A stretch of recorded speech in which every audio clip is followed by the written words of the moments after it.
she graduated in 2002. Later, she enrolled in Texas State University and took up finance as her major. She loved the subject, but school not so much, so after a semester, she dropped out, and she worked at a restaurant in Austin, Texas, and then enrolled in Austin Community College and took classes there. So Jennifer was your typical college student.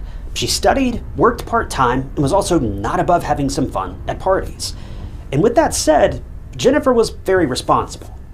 But fast forward to 2005, Jennifer was done with her finance courses, and right before the tragedy that struck the Cave family, Jennifer was offered a position as a legal assistant at a local law firm in Austin, Texas, and she couldn't be happier. She was finally living her dream. She called up her parents and friends and told them about her new job and how she was due to start on August 17th of 2005.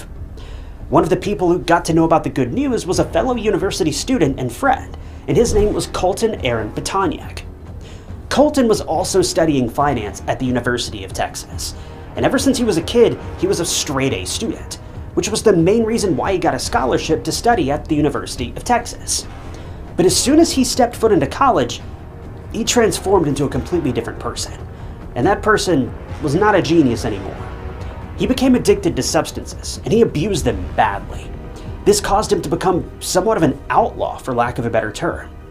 He was convicted of having illegal substances and sleeping pills in his possession, and he also entered a rehabilitation program to get clean, but obviously that didn't work. He was given a total of just 20 days in prison for this felony. But he also had a girlfriend at the time, and her name was Laura. She was also a student of the University of Texas, but the two had broken up sometime before Jennifer's murder. But anyway, Jennifer and Colton, they were close friends. I'm assuming they hit it off at one of these parties that they both attended. But one thing I want to point out is that Jennifer and Colton were not in a relationship, nor did they have feelings for each other. Colton had a girlfriend at the time that he met Jennifer, and Jennifer also had someone in her life. They were just good friends who frequently met for a good time, and that's exactly what happened before August 17th. But no one could have guessed that this otherwise great night out would end in murder.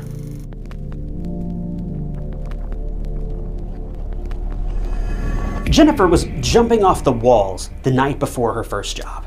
She was looking forward to the day, and on the evening of August 16th, she was getting ready for bed, and she got a call from none other than Colton. Actually, Colton had heard about Jennifer getting the job that she wanted, so he decided to congratulate her and invite her out for a round of drinks. Even though Jennifer really didn't want to because she didn't want to show up hungover for her first day of work, she thought that catching up with a friend would be nice. It had been a while since she and Colton had hung out, since Jennifer was busy with job hunting and things like that, so it was a date.